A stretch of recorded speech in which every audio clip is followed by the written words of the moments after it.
Bonjour. Analysons le comportement de cette fonction à l'aide des dérivées. Donc, voici une fonction quadratique et on se demande où est le sommet.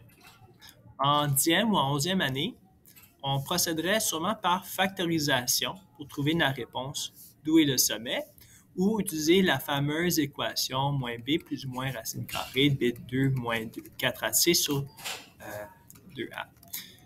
Mais il y a une autre façon qu'on va voir, encore supérieure à celle-ci, à mon avis. Alors, normalement, qu'est-ce qu'on ferait pour factoriser? On trouverait deux nombres qui, additionnés ensemble, donneraient moins 9 et multipliés ensemble donneraient moins 36. Alors, notre réponse ici serait x moins 12 fois x plus 3. Et pour trouver le sommet, ce qu'on peut faire, on trouve le point milieu de ces deux abscisses à l'origine. Donc, on en a une ici à 12 et une autre ici à moins 3. Le milieu de ceci, c'est simplement la moyenne des deux nombres. Donc, 12 plus moins 3 divisé par 2, ce qui donne 9 sur 2, ce qui donne 4,5. Donc, lorsque le x égale 4,5, c'est là que se trouve notre sommet. Et une fois qu'on sait le x, on peut simplement placer le x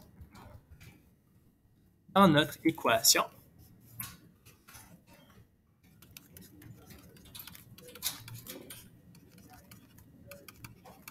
Et on va avoir moins 7,5 fois 7,5. Et on va avoir un sommet qui va être autour de à peu près moins 55, disons. Parce que 7 fois 7, c'est 49 et 8 fois 8, c'est 64. Alors, on a notre sommet qui devrait être autour de 4,5 moins 55, quelque chose comme ça. Donc, c'est une façon de le faire, mais c'est un peu long. Je vais trouver une autre façon qu'on peut utiliser pour factoriser ceci, puisque ici, ça se factorise bien. Mais qu'est-ce qui arrive si ça ne se factorise pas bien?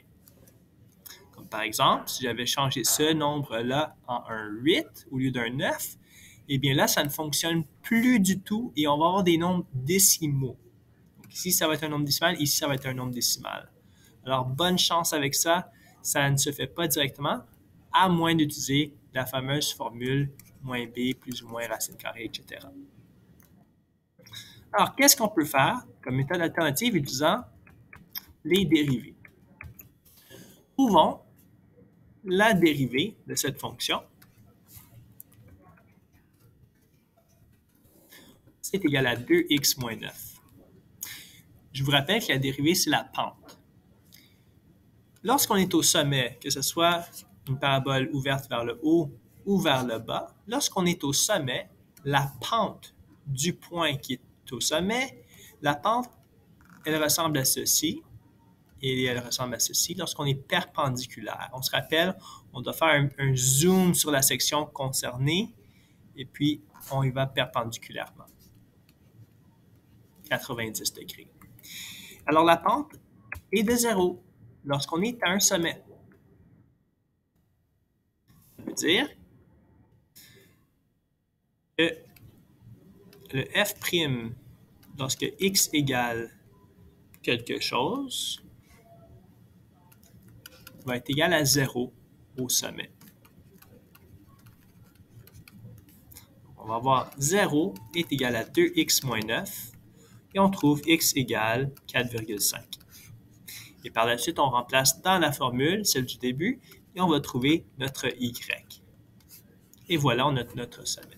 Alors, on n'a pas besoin de factoriser ceci. On n'a pas besoin de le factoriser, l'expression.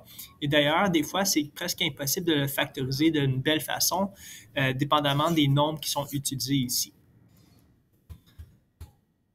OK.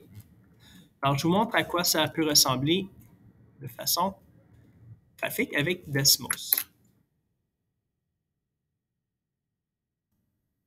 En Desmos, on a notre équation originale, ou on peut l'écrire aussi sous forme factorisée.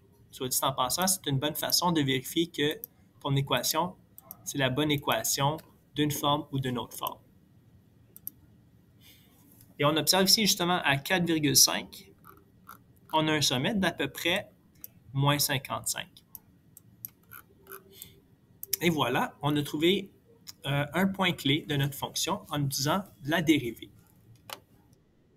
Merci.